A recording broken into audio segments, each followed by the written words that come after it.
આમોદ તાલુકાના રોઝા તંગડિયા ગામમાં પીવાના પાણીની ગુણવત્તાને લઈને ગ્રામજનો અને પંચાયત સામસામે આવી ગયા છે.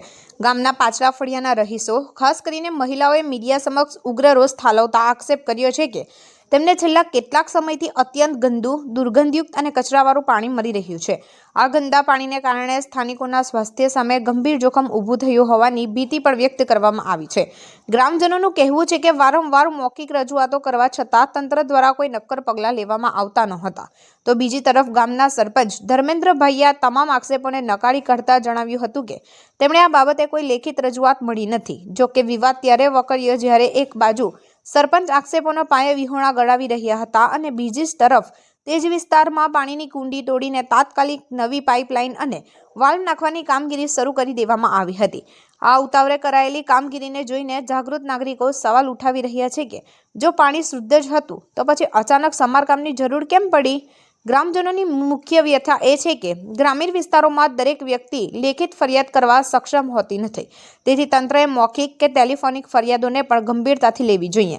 હાલ પંચાયત દ્વારા નવી વ્યવસ્થા ઊભી કરવાનો દાવો કરવામાં આવ્યો છે, પરંતુ સ્થાનિકોનું કહેવું છે કે કામગીરી બાદ હજુ પાણી પુરવઠો શરૂ થયો નથી. પાણી આવ્યા પછી જ ખબર પડશે કે સમસ્યાનું કાયમી નિરાકરણ આવ્યું છે કે માત્ર વિવાદને દબાવવાનો પ્રયાસ છે. હાલ તો હજુ આક્ષેપબાજી અને ગંદા પાણીના મુદ્દે સમગ્ર પંથકમાં ચર્ચાએ જોર પકડ્યું છે. રોઝા તંકારિયામાં ગામમાં પીવાના પાણીનો વિવાદ માત્ર સામાજિક સંઘર્ષ નહીં, પરંતુ તેમ લોકોના મૂળભૂત અધિકાર અને સ્વાસ્થ્ય સાથે જોડાયેલો ગંભીર પ્રશ્ન છે. હાલમાં જે રીતે ઉતાવળે સમારકામ કરવામાં આવ્યું છે તે માત્ર સામયિક ઉકેલ કે વિવાદ સમાવવાનો પ્રયાસ ન રહેવો જોઈએ. તંત્રએ આક્ષેપબાજીમાં પડવાને બદલે પાણીના સ્ત્રોતથી લઈને વિતરણ લાઇનો સુધીનો સંપૂર્ણ તપાસ કરવી જોઈએ, જેથી ભવિષ્યમાં ફરીથી પ્રદૂષિત પાણીની સમસ્યા ઊભી ન થાય.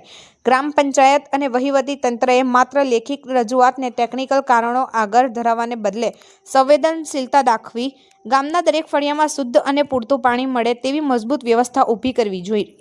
જાગૃત નાગરિકો અને તંત્ર વચ્ચેનો પરસ્પર સહયોગ જ આ સમસ્યાનો કાયમી અંત લાવી શકે છે અને ગ્રામજનોને બીમારીઓના જોખમથી બચાવી શકે છે.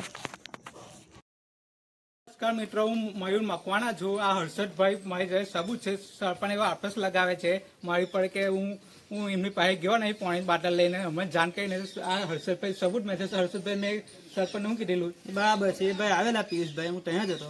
સરપંચને કીધું કે તું આ બોટલ પાણીનો હું ગયો, એમને હું ગયો અને પછી મેં બી હું ગયો અને અજીતભાઈ બી હાથે જ હતા, એમને હું ગયો. પછી સરપંચે એવું કીધું કે મને તો ગંધ લાગતી નથી, મને કે પેલું ક્લોરિનની ગોળીની ગંધ લાગે છે. એટલે પછી આ ભાઈ બોટલ લઈને આંબોદ ડાયરેક્ટ ગયા. સરપંચે કીધું કે આંબોદ જોયું, તો સરપંચે એવું કીધું કે કશો વાંધો નહીં, જાઓ ભાઈ આંબોદ જવું હોય તો. ને મેં એવું કીધું કે પાણી પીતા સરપંચ પીધું હતું? ના, નથી કીધું. ને સરપંચ એવું કહેવા માંગે છે કે આ ફળિયામાં ચોખ્ખું પાણી આવે છે. ચોખ્ખું પાણી આવે તો પછી તમે નદી આ બધું આ ટોયરું શું કહેવાય પેલું કુંડી, એ કુંડી અંદર જીવાને એવું છે. આ બેન આ બધો જેવો વાત કરી લો, તો આ બધી બોલજો. આ બેન જો વાત કરો, બોલો. ઓર કે પેલી કુંડી તોયરી છે, કુંડી તોયરી છે એટલે ગંધાતું પાણી આવે છે. હા, એ સરપંચ હાચા તો કુંડી કા તોયરી એવું કહો. કુંડી તોયરી પછી પાણી આવ્યું નથી. કુંડી તોડીને પાણી આવ્યું નથી, ગંદુ પાણી આપ્યું છે. ખરાબ જ પાણી આવે છે. 6 મહિનાથી કોચું જ પાણી આવતું હતું. હા, અને સરપંચ એવું કે દોઢ પાણી આવે છે તમારે.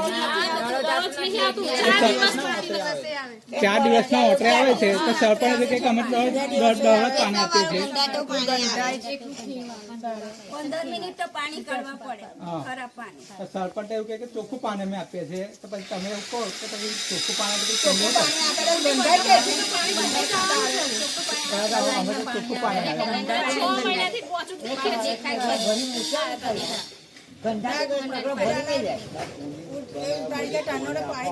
કુંડી બનાવ્યા પછી પાણી આપો તો અમને ખબર પડે કે પાણી ચોખ્ખું છે કે કોચું છે, એનું અમે પછી ડિસિઝન લઈશું.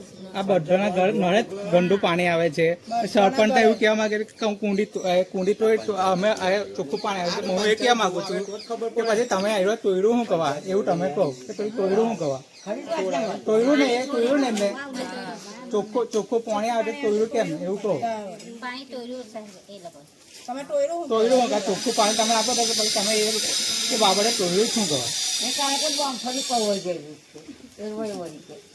આ બધાના નળે જ આવે છે, પૂછી જુઓ. એટલું ગોળ. હા, અમે તો 6 મહિનાથી કોચું પાણી જોઈએ પાટલા ફર્યા. ગોચું જ પાણી આવે જમાવું હોય ગમે તે હોય એમાં તો ગોચું જ આવે છે. હા આ તો 6 મહિનાથી એવું કોઈ દિવસ સરપંચ જોવા આવ્યો સમાચારમાં આવેલું પછી સરપંચ જોવા આવ્યો તો વાત સાચી વિરોધ કરે છે સાચું કરે ને વિરોધ કરે એટલે સીધી લગાવવાનું કહે છે.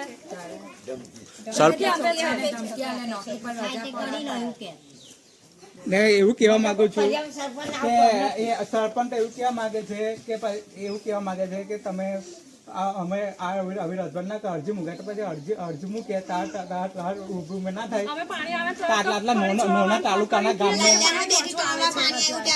નોના ગામને કોઈને લગતા ના હોય કોઈને ના હોય કે અરજી તમે આપણા મોડે તો તમને કે છે કે ભાઈ આવું ગંદુ પાણી આવે છે તો પછી તમે વોટિંગ વખતે એવું કેમ નહીં કહેતા કે તમારે અરજી કરશે તો તમારે આવા છે અરજી માટે ખોટું કહેવાય આટલું બધું ખોટું કોઈને ના લટકાવવા દો તેના બીજું કઈ જોઈએ નહીં કેવું. શું નામ છે તમારું? ધર્મેન્દ્રભાઈ ગીરધરભાઈ પંડવી છે મારું નામ. રોજા ટંકારે ગામનો સરપંચ છું. અને તમારા પર જે આક્ષેપો લાગેલા છે પાટલા ફળિયામાં ગંદા પાણીનું હા તે તમારે એના વિશે શું કહેવું છે? એના વિશે તો ખરેખર મારે એટલું જ કહેવું છે કે આક્ષેપો ખરેખર બહુ ખોટા છે. એની અંદર કોઈ તથ્ય નથી. એમાં આગળ જે 6 મહિના પહેલા જે પ્રશ્ન ઊભો થયો હતો એમાં અમે 200 મીટરની લાઈન એક નાખી છે નવી અને એના પછી કોઈ પ્રશ્ન ઇસ્યુ થયો જ નથી ઊભો. જે ખરાબ પાણી આવતું હતું તે બંધ થઈ ગયું હતું અને અત્યારે પણ એ લોકો હું જે દિવસે ઘેર નહોતો તે દિવસે ફોન આવ્યો મારા ઉપર અને મીડિયાવાળા આવ્યા હતા. મીડિયાવાળાને એ લોકોએ બોલાવ્યા હતા. કોઈ અમને લેખિત કે એવી કોઈ રજૂઆત કરી નથી. અને એ ભાઈ જે આક્ષેપ મારી ઉપર મૂક્યો છે કે હું સરપંચ પાસે પાણી લઈને ગયો હતો સરપંચને પીવાનું કીધું એ ભાઈ મારી પાસે બોટલ લઈને આવ્યો જ નથી મારી પાસે ઊભો નથી રહ્યો. મને કીધું નથી કે હું બોટલ મેં માગ્યો તે છતાં મને ના મને કે હું આગળ જાઉં છું મામલતદાર પાસે તો મેં કીધું જા ભાઈ.